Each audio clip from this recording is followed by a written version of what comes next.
प्रयागराज में विधायक राजू पाल की हत्या का मुख्य गवाह था उमेश पाल और उसकी गवाही से अतीक अहमद को काफी ज्यादा दिक्कत होने वाली थी। इसीलिए अतीक अहमद लगातार उमेश पाल को धमका रहा था कि वो गवाही ना दे, लेकिन जब उमेश पाल नहीं माना तो उमेश पाल का 28 फरवरी 2006 को अपहरण करवा लिया अतीक अहमद ने और उसको लेकर के प्रयागराज के करबला इलाके के इस घर में इन्हीं सीढ़ियों से लेकर के आए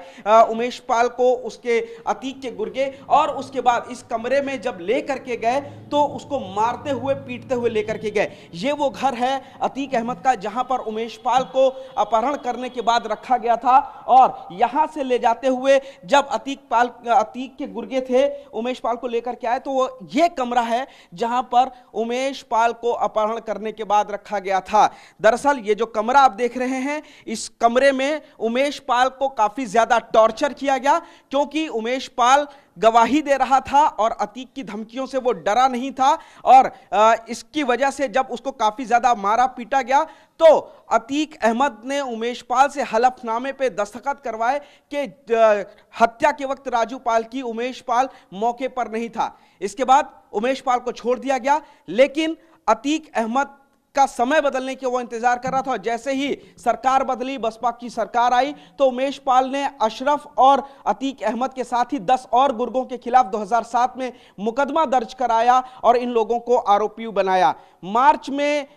इस पूरे मामले की पर फैसला आना था और इसी को लेकर के फरवरी 24 तारीख को जब उमेश पाल कोर्ट से आ रहा था तब अतीक अहमद के गुर्गों ने हत्या कराई थी। लेकिन आप देख सकते हैं ये अतीक अहमद का वो टॉर्चर रूम है जहां पर उमेश पाल को किडनैप करके रखा गया और गुर्गे लगातार अतीक अहमद के इसी कमरे में उमेश पाल को पीट रहे थे। वो काफी ज्यादा चिल्ला रहा था, ऐसा बताते हैं जो उसके लोग हैं, जो पुलिस के लोग हैं, वो लोग बताते हैं। लेकिन इस बीच अतीक अहमद जरा भी नहीं उसका दिल पसीजा और काफी ज्यादा टॉर्चर करने के बाद उमेश पाल को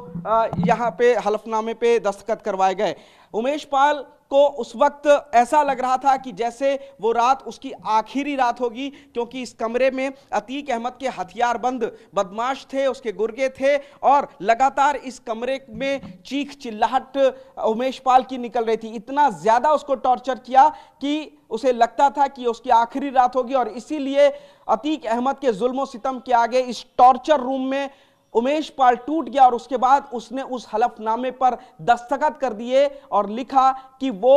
राजू पाल की हत्या के वक्त मौका वारदात पर नहीं था। लेकिन 2007 में सरकार बदलने के बाद उसने इस पूरे मामले में अतीक अहमद, अशरफ और उसके 10 गुर्गों के खिलाफ मुकदमा दर्ज कराया। तो ये वो कमरा है, वो जगह है, वो अतीक अहमद का टॉर्चर रूम है जहां पर अतीक अहमद के ताबूत में कील ठोकने वाले उमेश पाल हत्याकांड के इस पूरे मामले में जो गवाही थी राजू पाल को लेकर के, उसके मुख्य गवाह उमेश पाल को किडनैपिंग के बाद रखा गया था। यहीं से वो कहानी शुरू होती है, वो समय शुरू होता है जब अतीक अहमद की जो सितारे थे वो गर्दिश में आने शुरू होते हैं। यही वो जगह है, यही वो टॉर्चर रूम है जहां पर उमेश पाल को लगा कि उसका आखिरी रात होने वाली है।